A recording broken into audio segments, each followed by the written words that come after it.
Daddy, can I have some ice cream? No. Daddy, can I have some candy? No. Daddy, can I have this new toy? No. Daddy, can I have some broccoli? Wait, yes.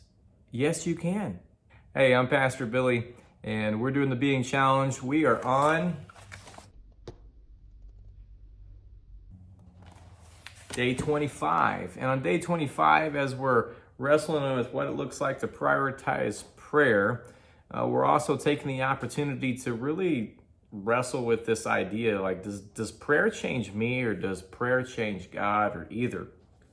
And one of the ways I like to look at this is actually something that's changed for me since becoming a dad, because now I have this new perspective as a dad to feel what it's like to be in conversation, in a real relationship with my children.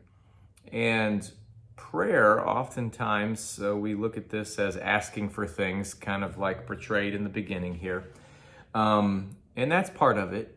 But also prayer is simply having meaningful conversations.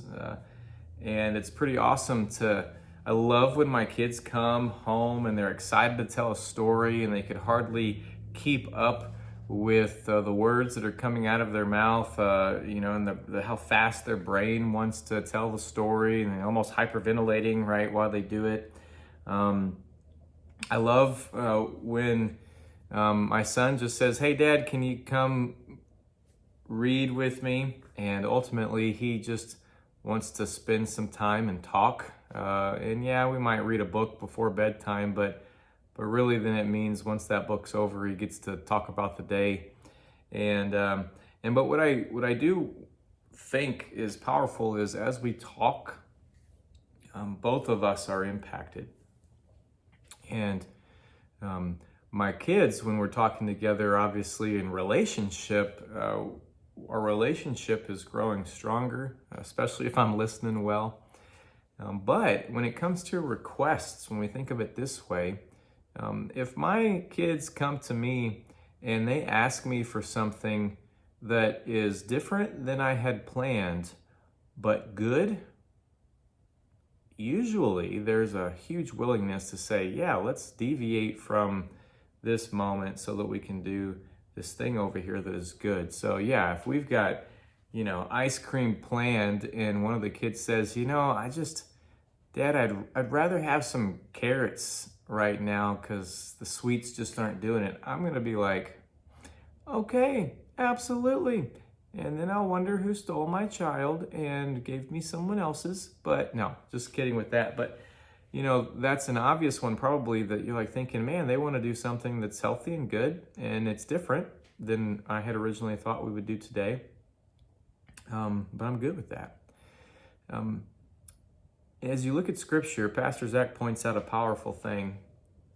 When we see God seem to change his trajectory, it's usually because he's relenting from a punishment, relenting from a consequence that we deserved. But he's deciding to, in compassion and love, pave a different way. And so that's something that is powerful for us to realize today, and I hope that's something that maybe is a new reflection for you, that God doesn't change his will for your life, which is that you would experience his love and his forgiveness, his salvation. But he does sometimes relent from the accountability that is something that we deserve, and change course so that we could experience that grace and that forgiveness and that new life. Today's challenge is to pick 3 big things. What's your 3 big prayers? I mean, prayers that go deep, not the prayers of wants, but the prayers of deep embedded needs for you, maybe for your community, for someone in your family. And let's see what God does with that as you talk to him about it, and as he adjusts his trajectory within his will to answer your prayer. I pray that God blesses you richly today as you share those prayers and as you anticipate his response. God's peace to you.